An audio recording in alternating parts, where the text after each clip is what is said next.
Yes, आज हम number system में एक सबसे इंपॉर्टेंट सेक्शन को कवर करते हैं। ये एक ऐसा सेक्शन है जिस पे आपको हमेशा क्वेश्चन मिलते हैं और इतना अच्छा और इंपॉर्टेंट कंसेप्ट है कि एक बार आपने सीख लिया तो नंबर वन कि आप कभी भी बिना पेन उठाए कर लेंगे, बट एक बार समझने की जरूरत है। आपने इस तरह के क्वेश्चन डेफिनेटली देखे होंगे। 2 3 3 की पावर 3 7 9 4 फाइंड यूनिट डिजिट, हो सकता है ऐसा हो। 2 पावर 3 पावर्स 3 पावर 7 पावर 2, इस तरह के बहुत सारे क्वेश्चंस मिलते हैं। 33 की पावर 11 इंटू 49 की पावर 7 या 17 इंटू 52 की पावर 369 फाइन यूनिट डिजिट, हो सकता है ऐसा हो क्वेश्चन। 367 की पावर 200 प्लस 400 4578 की पावर 617, ऐसा कुछ भी हो सकता है। और ये क्वेश्चन किसी भी कॉम्पिटिटिव एग्जाम में, जिस एग्जाम में कॉन्ट आता है, मैं बोलूंगा आता ही है कि यूनिट डिजिट निकालना होता है। और कैसे निकालना होता है वो मैं आपको बताता हूं। हो सकता है 4179 पावर, कुछ भी इस तरह के क्वेश्चन आपने देखे होंगे। 367, ऐसे क्वेश्चन आपने देखे होंगे। ये दिखने में जरूर टफ लगते हैं, पर मैं एक बात बता दूं, एक बार अगर इनका कंसेप्ट बन गया स्ट्रॉन्ग, एक बार अगर इनका कंसेप्ट बन गया तो फिर ये इजीएस्ट क्वेश्चन में आपको लगेंगे। मतलब आप अगर कोई सबसे पहले क्वेश्चन अटेम्प्ट करेंगे पेपर में तो वो ये करेंगे, क्योंकि इसके लिए आपको पेन नहीं उठाना होगा। मैं पहले बहुत ही सिंपल तरीके से आपको समझा देता हूं कि यूनिट डिजिट क्या होता है, कैसे फाइंड आउट करना होता है, और आप कैसे इस क्वेश्चन को सिंपलेस्ट वे में करेंगे। सेशन एंड होते समय तक मैं आपको अभी बोल रहा हूं श्योरिटी के साथ कि आप इस तरह के क्वेश्चंस के लिए आगे से कभी पेन यूज नहीं करेंगे, ब्रेन यूज करेंगे। क्वांट का मतलब ही होता है रीजनिंग बेस्ड या क्वांटिटेटिव एप्टीट्यूड बेस्ड। जब भी एग्जाम होते हैं तो वो आपके लॉजिकल या एनालिटिकल स्किल्स को ही चेक कर रहे होते हैं, वो आपको समझ में आ जाएगा कैसे करना है। अब देखिए इस तरह के क्वेश्चंस को किया कैसे जाता है, थोड़ा सा इसका हम कंसेप्ट समझें कि आपको करना क्या होता है, कैसे निकालते हैं इस तरह के क्वेश्चन जो मैंने एग्जाम्पल लिखे हैं। उसके पहले मैं आपको ये पूछना चाहूंगा कि यूनिट डिजिट का मतलब क्या होता है। जैसे अगर कभी लिखा है कि 237 मान लो ओनली, तो आपसे मैं पूछूं कि बताओ इसका यूनिट डिजिट क्या है, तो आप बोलेंगे सर यूनिट डिजिट इसका 7 है। या मान लीजिए कभी लिखा है 11479, ये यूनिट डिजिट, ये 10 डिजिट, ये 100 डिजिट, ये 1000 डिजिट, ये 10,000 डिजिट, जिसको आप हिंदी में इकाई दहाई सैकड़ा बोलते हैं, ये कंसेप्ट है। नॉट ओनली कि आप यूनिट डिजिट, आप 2 डिजिट भी निकाल सकते हैं लास्ट के, मतलब 10 डिजिट भी बता सकते हैं, 100 भी बता सकते हैं, 1000 भी बता सकते हैं। यानी मैं आपको जो कंसेप्ट बताऊंगा वो ऐसा होगा जिससे आप कुछ भी कर सकते हैं, बट एक एक स्टेप वाइज चलेंगे। तो नंबर वन हम लेंगे कि यूनिट डिजिट ही कैसे निकालते हैं वो।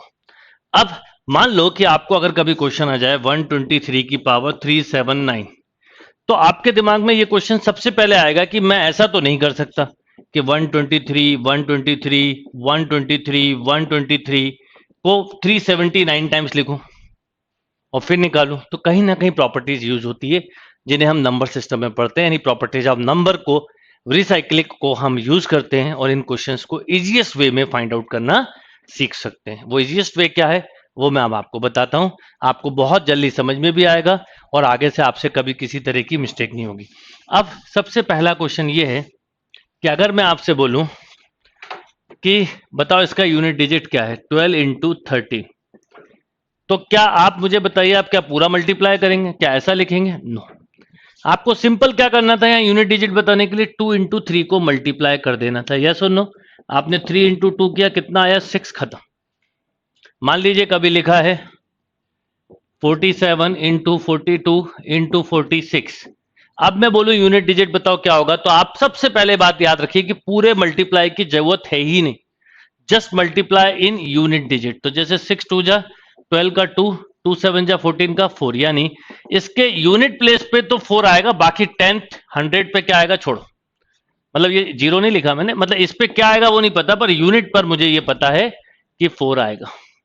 और अभी आप यूनिट का ही कंसेप्ट सीख रहे हैं। मान लीजिए कि इसी जगह पर यहां प्लस होता, जैसे 47 42 46 ऐसे प्लस होता, तो क्या होता, तो हम यूनिट डिजिट को यहां पर ऐड ही करते, केवल यूनिट डिजिट, यानी 6 + 2 8, 8 + 7 15।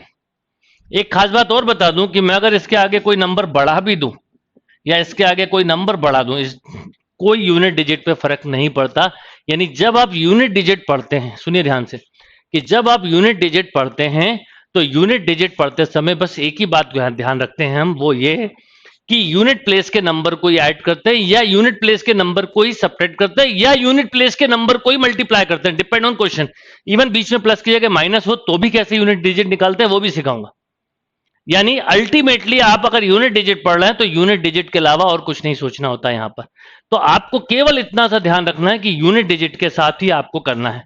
जैसे मैं अगर आपको एक छोटा सा क्वेश्चन दूं और मैं आपको इसका विथ लॉजिक बहुत स्ट्रॉन्ग कंसेप्ट बनाऊंगा जिससे कि आप भूल भी ना पाए। अब देखिए क्या होता है कि मान लो मैं आपको क्वेश्चन दूं 22 into 23 into 24 into 26 into 27 into 128 into 129। आप नोटिस करो मैंने 5 नहीं लिखा, रीजन 5 इंटू 2 जीरो होता, आप तुरंत जीरो बोल देते इसलिए नहीं लिखा। अब मान लो आपसे इसका यूनिट डिजिट पूछा है, बिल्कुल टेंशन नहीं, आप इसका मल्टीप्लाई करें 2 3 जा 6, 6 4 जा 24, 24 का 4 ही लो, 4 6 जा 24 फिर 4 लिया, 4 7 जा 28 8 लिया, 8 8 जा 64 4 लिया, 4 9 जा 36 का 6 लिया। यानी इस क्वेश्चन का यूनिट डिजिट हम श्योरली बोल सकते हैं कि 6 होगा। इस क्वेश्चन का अगर आपसे मैं बोलूं कि यूनिट डिजिट क्या है तो आप बोलेंगे 6। Is that clear? मान लीजिए मल्टीप्लाई की जगह प्लस होता तो क्या होता, तो हम इनको ऐड करते, जैसे 2 + 3 5, 5 + 4 9, 9 + 6 15, तो 15 का 5 ले लो, 5 + 7 12, 2 2 8 0, तो 9 बचा, तो हमारा आंसर क्या होगा यहाँ पर? ओनली 9। यस, तो आपको मतलब समझ में आ गया होगा कि अगर कभी भी यूनिट डिजिट बताना है तो बिना किसी प्रॉब्लम के बहुत इजीली बता सकते हैं कि कोई भी क्वेश्चन आए, मान लो मैं लिखूं 237, 449, 556, 674, 872, मान लीजिए मैंने लिखा, आपको यूनिट डिजिट बोलूं तो क्या करोगे? 7 9 जा 63 3, 3 6 जा 18 8, 8 4 जा 32 2, 2 2 जा 4। मतलब आप कितना भी बड़ा क्वेश्चन हो, कैसा भी हो, बस यूनिट डिजिट को ही मल्टीप्लाई करेंगे। इवन एडिशन में भी करेंगे, और जब आप मल्टीप्लाई एडिशन सीख जाएंगे तो नेगेटिव का भी बताऊंगा। कई बार आपसे ऐसा क्वेश्चन आ सकता है 23 power 2697 minus 11 power 167, fine unit digit. तो आप ये भी कर सकते हैं, कोई प्रॉब्लम नहीं, पर पहले एक एक स्टेप बाय स्टेप चलेंगे तो क्लियरिटी आएगी, क्योंकि ये वो टॉपिक्स हैं जिनके आने से ना केवल नंबर थ्योरी बल्कि क्वांट के भी कंसेप्ट स्ट्रांग होते हैं, ध्यान रखिए। तो अब आपको एक बात समझ लीजिए कि प्लस दिया होता तो आप क्या करते हैं? ऐड कर देते। 7 + 9 16 का 6, 6 + 6 6 + 6 12, 2 2 + 4 6 और 6 + 2 8, तो यहां पर आपको 8 मिल जाता है। यानी आपको कभी भी याद रखिए, अगर इस तरह का क्वेश्चन है तो आप बहुत इजीली बता सकते हैं कि यूनिट डिजिट किस तरह से हमें फाइंड करना होता है। अब बात आती है कि अगर इस तरह के क्वेश्चंस में बेस पावर पे बेस क्वेश्चन है तो कैसे करते हैं?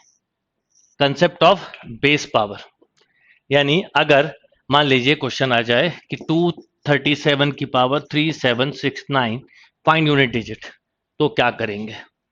या मान लीजिए कभी क्वेश्चन आ जाए 1479567 पावर 26632 फाइंड यूनिट डिजिट, तो कैसे निकालेंगे? बहुत स्पीड में, बहुत कम समय में निकाल सकते हैं। क्या करना होता है वो समझिए, और 100% श्योर बोल रहा हूं, विदाउट पेन ही यूज करके करेंगे। आप कैसे करते हैं वो बताता हूं कि किस तरह से क्वेश्चन आते हैं, क्या करना। अगर बेस पावर पे बेस क्वेश्चन आए तो देखिए दो चीजें, एक है पावर और एक है बेस। ओके, एक है पावर और एक है बेस। दोनों को समझे हम कि बेस और पावर में, बेस में क्या क्या हो सकता है? इसी तरह के नंबर होंगे, इसी तरह के नंबर होंगे, जैसे अब यहाँ 7 लिखा है, हो सकता है मैं 2 लिख दूं, हो सकता है मैं 4 5 6 3 7 4 लिख दूं। यानी बेस में क्या क्या हो सकता है? तो आप बोलेंगे कि सर बेस में 0 भी हो सकता है, 1 भी, 2 भी, 3 भी, 4 भी, 5 भी, 6 भी, 7 भी, 8 भी और 9 भी।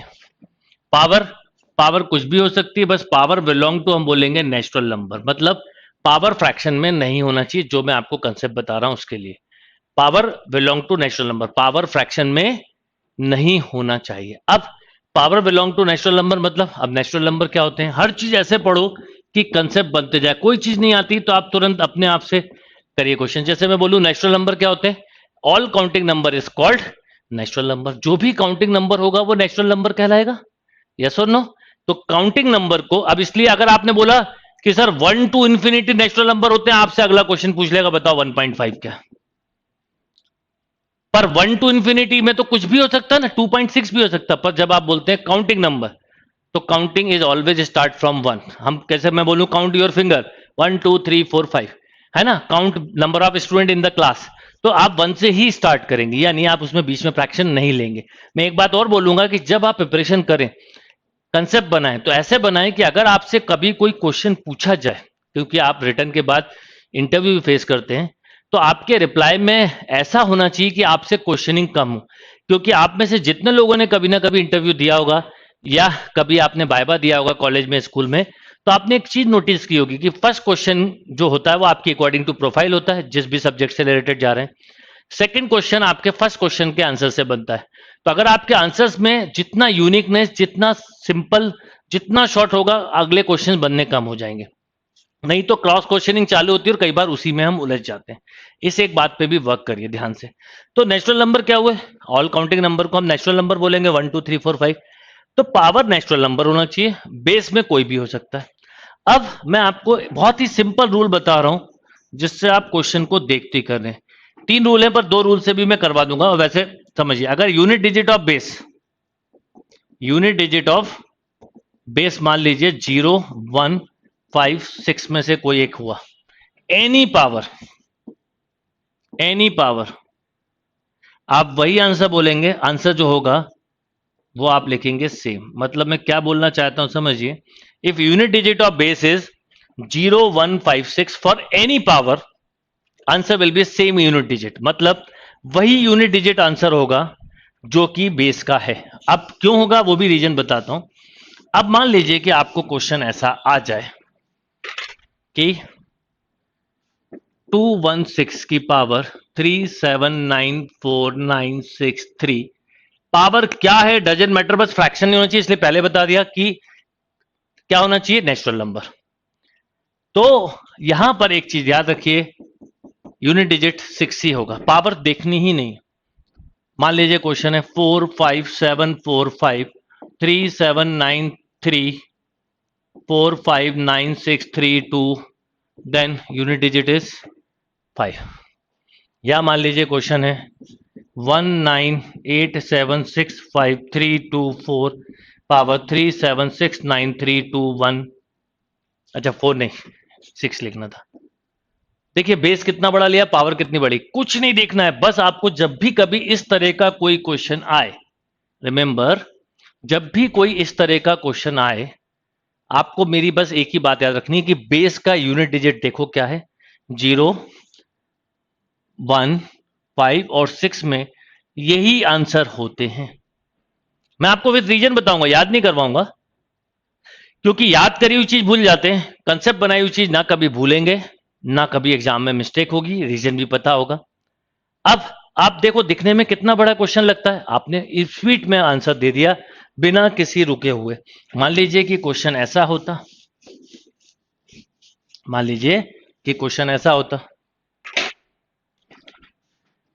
8 7 3 2 1। अब देखो मैं पावर लिखूं उसके पहले मैं बोलूंगा आंसर बोल देंगे 1। मान लीजिए क्वेश्चन होता है 260। अब यहां पर कितने भी बढ़ा लो, इट डजंट मैटर, बेस का यूनिट डिजिट बस वही काम का होता है। पावर में क्या काम का होता है वो भी बताता हूं, इसका आंसर 0 ही होगा। अब इसका रीजन भी समझ लें तो आपके लिए बहुत अच्छा होगा, जिससे आपको आगे मिस्टेक ना हो। इसका सिंपल सा रीजन है कि अगर मैं आपसे बोलूं जैसे 6 पावर 1 क्या होता, तो आप बोलते 6, 6 पावर 2 क्या होता है, तो आप बोलते 36। देखिए 6 आया, बस यहीं पर कंसेप्ट पूरा मिल गया। यानी 6 इंटू 6 कभी भी करेंगे तो 6 ही मिलेगा, इतनी तो काफी है।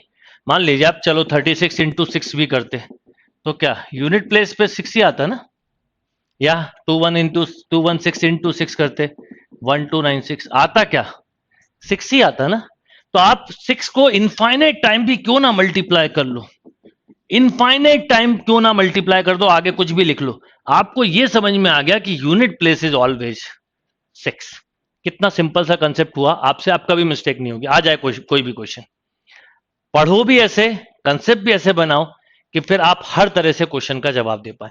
मान लो क्वेश्चन ऐसा आ जाए, अब देखिए 5 में भी logic, 5 power 1 5, 5 power 2 25, 5 cube 125, 5 power 4 625, 5 power 5 3125। आपको समझ में आ रहा है कि 5 इंटू 5 करने पर 5 ही मिलता है यूनिट प्लेस पे, यानी जो बात 6 पर अप्लाई होती है इस सेम थिंग वही बात 5 पर भी अप्लाई होती है। 5 into 5 into 5 into 5 into 5 into 5 into 5 करते जाओ, इनफाइनाइट टाइम कर लो, इनफाइनाइट टाइम कर लो, आपको यूनिट प्लेस पर 5 ही मिलने वाला है। यस और नो? अब आती है बात 1 और 0 में, तो मैं ना भी बताऊं तो चलेगा, क्योंकि 1 इंटू 1 इंटू 1 करोगे तो क्या आएगा और 0 इंटू 0 करोगे तो क्या आएगा। तो अब आपके लिए एक बहुत ही सिंपल सा लॉजिक हो गया कि अगर बेस के यूनिट डिजिट, सुनिए बात को ध्यान से, यदि बेस के यूनिट डिजिट 0 1 और 5 और 6 में से कोई एक नंबर है, तो आप किसी भी पावर पर, एनी पावर, बस पावर बिलोंग टू इंटीजर्स और नेचुरल नंबर, किसी भी पावर पे आप इमीडिएटली सेम आंसर दे देंगे। अब बचते हैं बचे हुए रूल। वैसे 4 और 9 का एक और रूल होता है, पर मैं चाहता नहीं हूं ज्यादा करवाऊं, बाद में बता भी दूंगा। इवन और देखते हैं 4 9 में बताऊंगा जरूर, नहीं तो आपको लगेगा कि ये तो बताया नहीं सर, ये भी इजी होता है, बताऊंगा। पर पहले जनरल में भी 4 9 हो जाएगा और बाद में 4 9 को अलग से बताऊंगा। अब आते हैं बचे हुए बात। रूल नंबर 2 पूरे 10 के 10 नंबर पे यूज कर सकते हो, बट क्या होता है कि एक भी स्टेप मैं कहता हूं बढ़ती एग्जाम में तो आपका 10 सेकंड बढ़ता है। तो जब इनमें आप बिना कुछ करे कर सकते हो तो काय के लिए रूल नंबर 2 से करना है ना। तो अब रूल नंबर 2 में मान लीजिए कौन कौन से बचे, 2 3 4 7 8 और 9। इसमें मैं अभी फिर बोल रहा हूं कि 4 और 9 के लिए मैं अभी रूल नंबर 3 भी बता दूंगा आपके नॉलेज के लिए, बाकी आप चाहें तो इससे कर सकते हैं।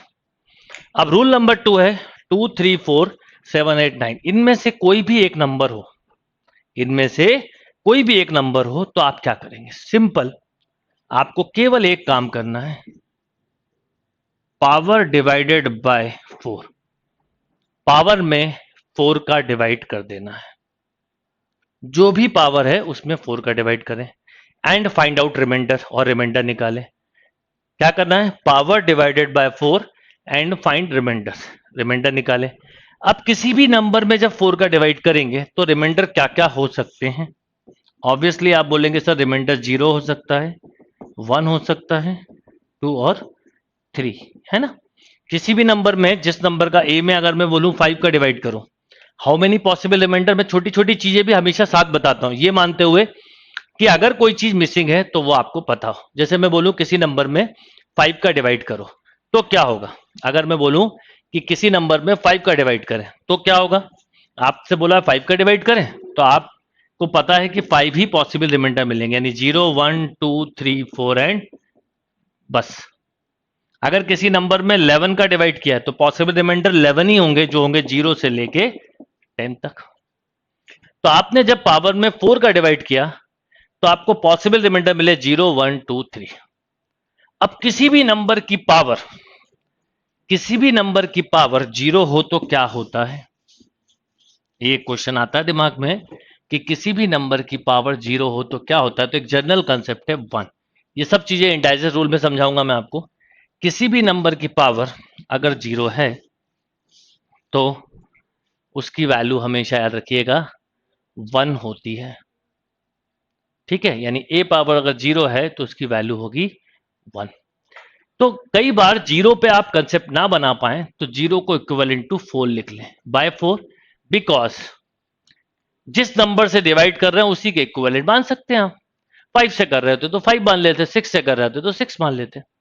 अब इसका कंसेप्ट क्या समझिए, if unit digit of base is 2 3 4 7 8 9, then मैंने आपको रूल बताया, power divided by 4, find remainder, आपने निकाला रिमाइंडर और आंसर होता है, सुन लीजिए क्या, रिमाइंडर पावर, ओ सॉरी, आंसर होता है यूनिट डिजिट, दिखने में जरूर आपको लगेगा पर अभी समझाता हूं, पावर रिमाइंडर।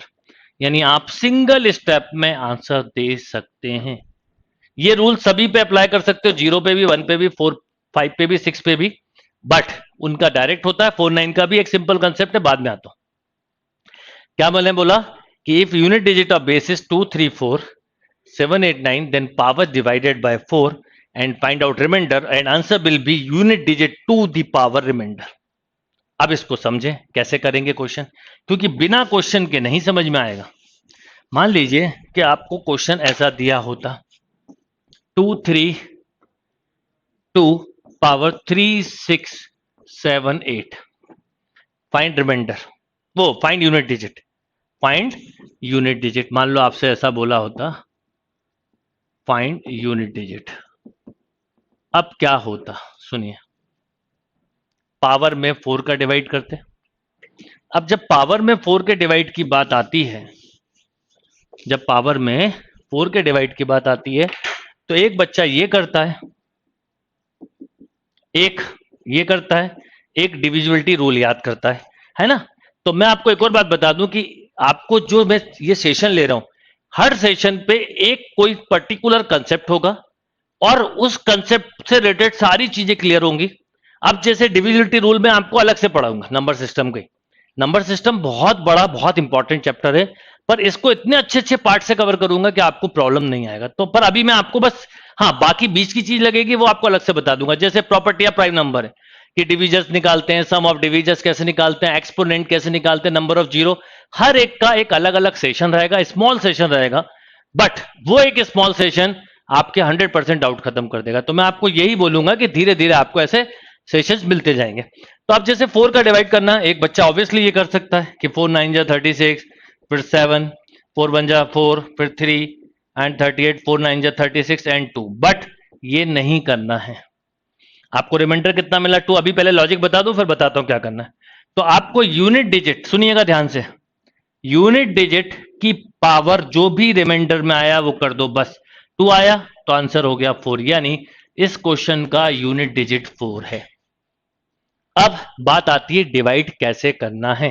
डिवाइड ऐसे नहीं करना है, कैसे करना है वो बता रहा हूं, आंसर कैसे देना है वो बता रहा हूं, पर पहले आपको लॉजिक बताया। एक इतनी सी भी स्टेप आपके कम से कम 20 सेकंड का टाइम बढ़ा देती है।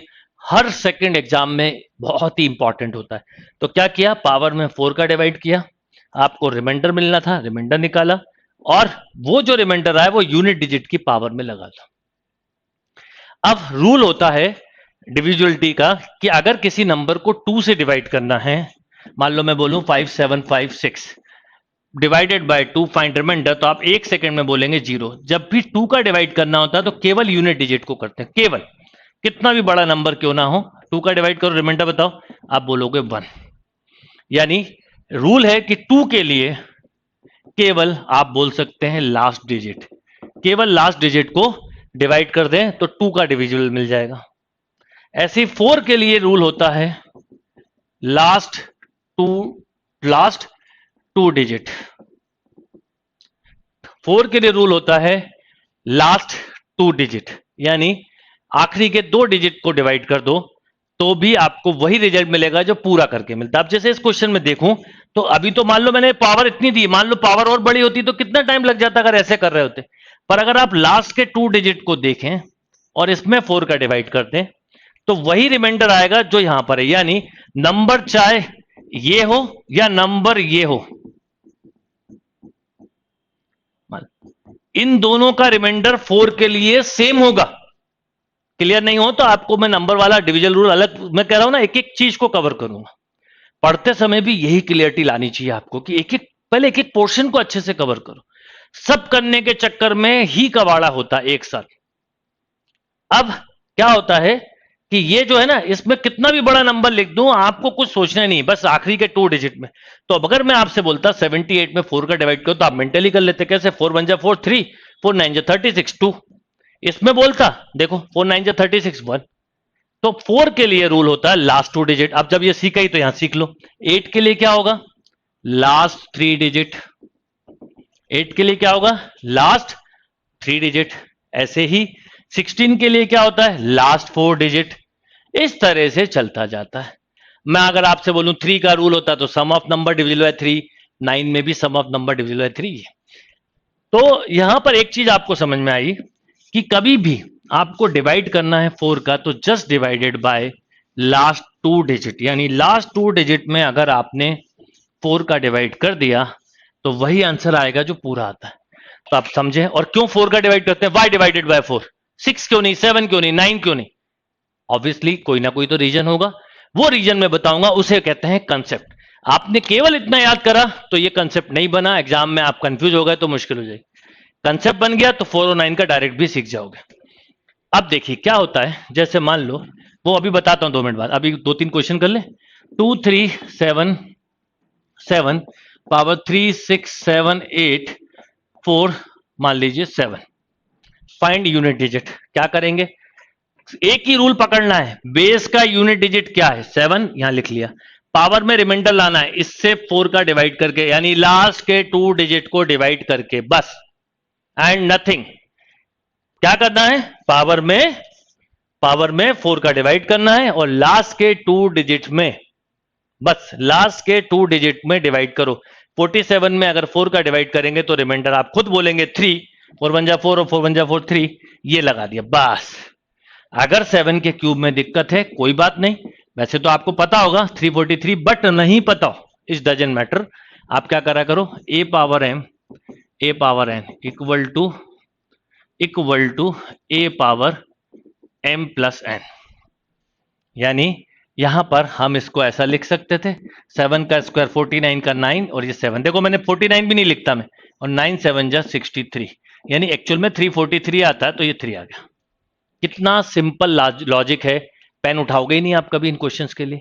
क्या करना है वो आपको समझ में आ गया होगा कि आपको इतना सा एक काम करना है, और ये सभी में यूज हो सकता है, 0 1 5 6 में भी हो सकता है, बट वहां पे डायरेक्ट आंसर आता है इसलिए नहीं करा। Power divided by 4, find remainder and unit की पावर रिमाइंडर। बस आपके टफ से टफ क्वेश्चन, कॉम्प्लिकेटेड क्वेश्चन हो जाएंगे, कंफ्यूज मत होइए। फिर इसमें पावर पावर पावर वो भी होंगे, सब होंगे, ऐसा नहीं है कि वो नहीं होंगे। हर तरह के क्वेश्चन आपसे इसमें सॉल्व हो सकते हैं, राइट। जैसे मैं मान लो क्वेश्चन दूं 4 7 6 3 पावर 3 4 7 8, 9 ले लेते हैं, या चलो 8 7 ले लेते हैं ऐसे। ओके, यहां पर कोई काम के नहीं है, पहले नंबर काम का लास्ट का डिजिट है, पावर में कुछ काम का नहीं है, लास्ट के 2 डिजिट है। पावर में 4 का डिवाइड किया तो रिमाइंडर मिला 3, 3 का क्यूब 27, तो आंसर इज 7। कहां मिस्टेक होती है वो बताता हूं, बाय डिवाइडिंग बाय 4 वो बताता हूं। जैसे क्वेश्चन आए 2 6 3 पावर 8 4 4 8, आपने पावर में 4 का डिवाइड किया, रिमाइंडर 0 मिला, आपने 3 पावर 0 निकाला 1 पर। मैंने बोला जब भी रिमाइंडर 0 मिले यही मिस्टेक होगी, यही मिस्टेक होगी। कैसे बताता हूं, जब भी रिमाइंडर 0 मिले तो आप उसको इक्विवेलेंट 4 लो। मैं आपको कहूंगा ये ना करके बल्कि ये करें 3 पावर 4 81 का 1। क्यों? अब क्वेश्चन आता है वाई, समझिए। मान लो मैं आपको क्वेश्चन दूं 3 7 9 4 3 2 पावर 3 6 6 8 4। अब मैं पूछूं तो क्या करोगे? आपने पावर में 4 का डिवाइड किया, रिमाइंडर 0 मिला, आपने 2 की पावर 0 कर दी 1 पर, ये गलत हो जाएगा। मतलब 2 की पावर 0 1 होता है, बट इस लॉजिक से करा तो गलत हो जाएगा। क्यों? 2 में तो कभी 1 आ ही नहीं सकता। अगर आप इस 0 को 4 के इक्वल मानेंगे तो कोई दिक्कत नहीं है, 2 की पावर 4 लिया तो 16, तो इसका आंसर होगा 6। तो मैं हमेशा ये बोलता हूं, इवन नंबर में ऐसी दिक्कत आती है, ऑड में कोई दिक्कत नहीं होती। तो मैं बोलता हूं उस कहीं पे कंफ्यूजन या मिस्टेक का 1% भी चांस हो रहा हो ना, मत लिया करो। तो आप क्या करो, आपको जब भी रिमाइंडर 0 मिले आप इक्विवेलेंट टू 4 ही लीजिए। रिमेंबर, जब भी रिमाइंडर 0 मिले उसको इक्विवेलेंट टू 4 ही लिया करिए, बस, और कुछ नहीं लेना, ये दिमाग में रखिए। तो अब क्या हुआ कि आपने इसको 4 के इक्वल ले लिया, तो आपकी मिस्टेक खत्म। मान लो आपको क्वेश्चन आया 3 7 2 8 पावर 3 6 6 4, पावर में 4 का डिवाइड किया, आपको दिख गया remainder 0, then equivalent to 4। 8 power 4 नहीं निकाल सकते, 8 square into 8 square, 8 square 64, 8 square 64, 4 4 जा 16 का 6, 16 का 6, यस और नो। ये इसका तरीका होता है। यानी आपके लिए मुश्किल कुछ भी नहीं है, कैसे करना है ये इंपॉर्टेंट चीज है, ये एक समझने वाली चीज है। मान लीजिए क्वेश्चन ऐसा होता 3747 पावर 3668, आप पावर में 4 का डिवाइड करते, रिमाइंडर 0 मिलता, बट मैं उसको 4 के इक्वल लेता। अब 7 पावर 4, 7 स्क्वायर इंटू 7 स्क्वायर, 49 का 9, 49 का 9, 9 9 जा 81, 1 मिला है, पर मैंने लिया 4 से ही है, जिससे मेरे लाइफ में या मेरे एग्जाम में आगे मिस्टेक ना हो। ये एक सबसे इंपॉर्टेंट चीज है, ये एक सबसे हाईएस्ट समझने वाली चीज है। लोग इसमें ही गड़बड़ कर देते हैं, ये गड़बड़ नहीं करनी है आपको, ये गड़बड़ नहीं करनी है। क्लियर है बात?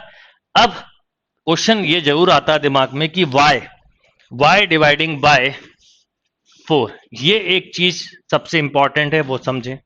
जैसे मान लो 2 पावर 1 दिया है, क्या होगा 2, 2 स्क्वायर दिया है 4, 2 क्यूब दिया है, बोलो बेटा 8, 2 पावर 4 दिया है 16, 2 पावर 5 दिया है 32, 2 पावर 6 दिया है 64, 2 पावर 7 दिया है 128, कुछ समझ में आ रहा होगा। 2 पावर 8 दिया है 256, 2 पावर 9 दिया है 512, 2 पावर 10 दिया है 1024, 2 पावर 11 दिया है 2048, 2 पावर 12 दिया है 4096।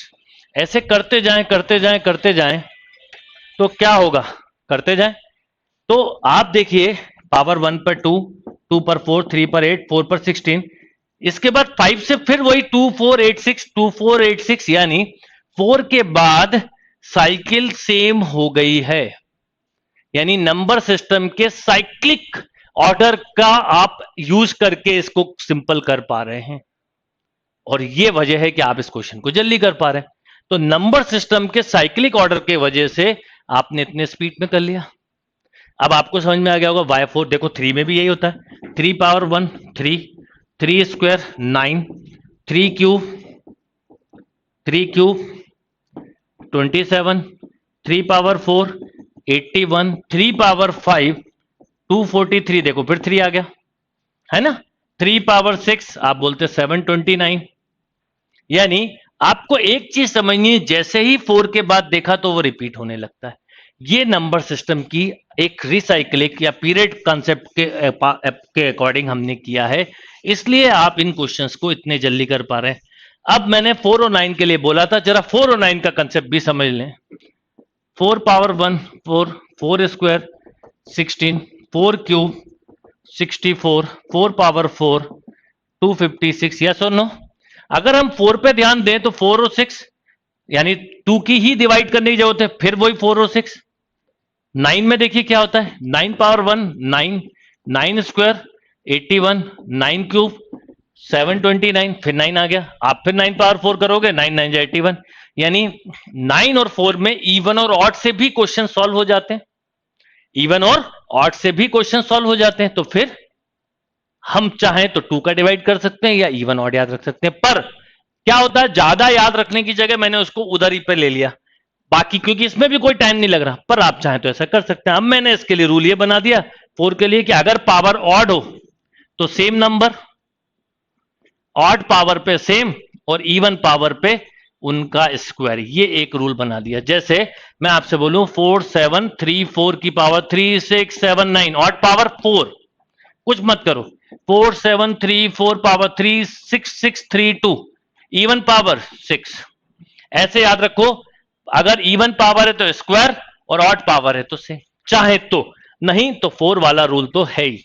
मतलब मैं अगर आपसे बोलूं तो जैसे इसमें 49 में 79 में 4 का डिवाइड करते हैं, रिमाइंडर कितना आता बेटा 3 रिमाइंडर आता ना, तो आप 4 का क्यूब लेते हैं। 4 का क्यूब मतलब 4 का क्यूब होता है 64, देखो ये आ गया 4, इसमें डिवाइड करते 4 का तो रिमाइंडर मिलता 0, और अगर रिमाइंडर 0 मिलता तो आप बोलते 4 की पावर 4, यानी 4 स्क्वायर इंटू 4 स्क्वायर 16 इंटू 16, 6 6 जा 36 का 6।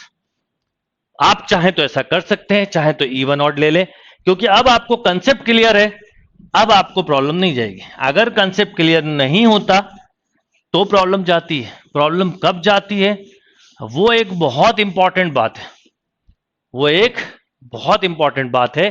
तो अगर आपको कभी क्वेश्चन आ जाए 379 पावर 3673 ऑड है, सेम 47939 3662 इवन है 1, बस। या पावर डिवाइडेड बाय 4 कर लीजिए, पावर में 4 का डिवाइड किया रिमाइंडर 1, 9 की पावर 19, पावर में 4 का डिवाइड किया रिमाइंडर 2, 9 का स्क्वायर बोले तो 81, 81 का 1। यस और नो? यानी आपने यूनिट डिजिट को विथ लॉजिक विथ कंसेप्ट समझा। अब आपके पास भूलने का कोई रीजन ही नहीं है, कोई रीजन नहीं है कि आप भूलें। आप कितना भी बड़ा क्वेश्चन, कैसा भी क्वेश्चन बहुत ही स्पीड में, मान लो मैं लिख दूं 4374 पावर 3679, बताओ भाई यूनिट डिजिट 4 था, पावर ऑड देखी फट से 4 लिख दिया, भूल गए, डिवाइडेड बाय 3 4 रिमाइंडर 3, 4 का क्यूब इज 64 देन 4। क्वेश्चन आया है 3616 पावर, देखना ही नहीं है पावर, क्योंकि यूनिट डिजिट में अगर 6 है तो फट से 6 लिख दिया। मान लीजिए क्वेश्चन आया 1789 2 पावर 36739, पावर में 4 का डिवाइड किया, रिमाइंडर मिला 3, 2 का क्यूब यहीं कहीं लिखा 8। यानी आप 100% मेंटली कर सकते हैं ऑब्वियसली, पर मेंटली करने के लिए जो एक बेस प्रोसेस होता है उसमें कभी बच्चों जल्दबाजी मत करो। अक्सर ये होता है कि हम डायरेक्ट ट्रिक सीख लेते हैं, वही एक कंसेप्ट दिक्कत देता है। मेरा एक नेचर है, जो इम्पीटस गुरुकुल में बच्चे पढ़ते हैं वो भी जानते हैं, आज क्लासरूम कोर्स ऑनलाइन कोर्स दोनों में बच्चे जुड़े हैं, कि मैं बिना बेस बनाए, मैं ये नहीं कहता कि टफ प्रॉब्लम बने, मैं बोलता हूं बेस प्रॉब्लम बन जाए तब प्रॉब्लम अपने आप सॉल्व हो जाएगी। हम क्या करते हैं, ट्रिक्स के पीछे भागते हैं कई बार, और वही चीज हमें कहीं ना कहीं ले जाती है या डुबो देती है। इसलिए ट्रिक सीखो पर कंसेप्ट के बाद। अब आपने ट्रिक सीख लिया, अब देखो मैं आपको एक बहुत बेसिक क्वेश्चन देता हूं, 243 367 इंटू 244 पावर 554, कुछ भी लिख रहा हूं मैं, 263 3 ले लिया है, 5 मत लो, 5 से 0 हो जाता है, 6 ले लो, 379 289 पावर 999, देखो मैंने कुछ भी लिखा, क्या करूंगा, कुछ नहीं, मल्टीप्लाई है तो इसके इसके इसके यूनिट डिजिट। अब मैं कहीं पेन नहीं चलाऊंगा, 3 है, पावर में 4 का डिवाइड किया, रिमाइंडर मिला 3, है ना, 67 में 4 का डिवाइड किया तो रिमाइंडर 3, 3 का क्यूब 27 का 7, यहां है 4, इवन पे मैंने बताया इसका स्क्वायर 6, या मान लो भूल गए तो पावर डिवाइडेड बाय 4, रिमाइंडर 2, 4 का स्क्वायर 16, यहां है 6 में 6 ही मिलता है, ये लिख दिया, यहां आए 9 में ऑड पर सेम मिलता है 9, भूल गए power divided by 4, remainder is 3, 9 का क्यूब, 9 का cube 9 square into 9, 9 square 81 into 9 9, ये। अब 6 इंटू 6 पता है आपको 6 होता है, 7 6 जा 42 का 2, 298, 2 9 जा 18 का 8, आपने फट से आंसर बोल दिया 8। मान लीजिए मल्टीप्लाई के प्लेस पे प्लस होता तो प्लस कर लेते, प्लस करते तो इनको ऐड किया जाता है, 15 प्लस 6 21 प्लस 7 28 का 8। यानी क्या बोला है, डिपेंड ऑन क्वेश्चन, क्या बोला है इस बात पे डिपेंड करता है कि क्वेश्चन हम कैसे सॉल्व करें। अब आपके लिए कितना इजी हो गया, यही चीज स्टार्टिंग में आपको लग रही होगी, अगर आपने नहीं पढ़ा होगा तो टफ, तो ये तरीका है। तो मैं आपको बोलूंगा जो भी मैं सेशन लेता हूं, एक तो उसको पूरा देखो, हर सेशन को अच्छे से देखो, कई कई बार देखो, आपको इसका इतना फायदा होगा कि जो काम आप घंटों में नहीं सीख सकते वो कुछ मिनट का टाइम स्पेंड करके सीख जाओगे। और फिर आप उठाओ कोई भी क्वेश्चन, चाहे कैट का हो, चाहे एसएससी सीजीएल का हो, चाहे निमसेट का हो, चाहे बैंकिंग का हो, चाहे रेलवे का हो, चाहे यूपीएससी का हो, आपको क्वेश्चन बनने चालू हो जाएंगे। जहां क्वेश्चन बनने चालू होंगे वहीं पर कॉन्फिडेंस आएगा, और जहां कॉन्फिडेंस आएगा आप परफॉर्म कर लोगे। परफॉर्मेंस हमेशा डिपेंड ऑन कॉन्फिडेंस, कोई भी इंसान बिना कॉन्फिडेंस के कभी सक्सेसफुल नहीं हो सकता, बट कॉन्फिडेंस हमेशा नॉलेज से आता है, ये बात ध्यान रखिए। कई लोग ये बोलते हैं अरे कॉन्फिडेंस रखो, मैं बोलता हूं उसका कोई मतलब नहीं। मान लो आपको तैरना नहीं आता, मैं आपको जोश दिलाऊं कि अरे कॉन्फिडेंस के साथ कूद जाओ, आप कूदोगे तो मरना तय है क्योंकि आपको तैरना नहीं आता। बट अगर आपको तैरना अच्छे से आता है और फिर आपको कोई कॉन्फिडेंस दिलाए कि आप उतना लंबा भी निकाल जाओगे, तो क्योंकि आपको तैरना आता है और कॉन्फिडेंस की वजह से आप एक लंबी रेस भी कंप्लीट कर सकते हो। तो confidence is equal to knowledge. हमेशा नॉलेज के लिए पढ़ाई करिए, बहुत अच्छे कंसेप्ट बनाइए, स्ट्रॉन्ग नॉलेज पे फोकस होइए, उसके फायदे आपको मिलेंगे। तो आप यूनिट डिजिट की अच्छे से प्रैक्टिस करें, किसी भी तरह का कोई भी क्वेश्चन आ जाए आपको डेफिनेटली बनेगा। और फिर आपको कोई प्लस हो माइनस हो मल्टीप्लाई, पहले ये बेस करो, एक बार ये सीखो, फिर 10 डिजिट, 100 डिजिट, वो भी मैंने बोला ना, एक एक करके मैं आपको छोटी छोटी चीजें बता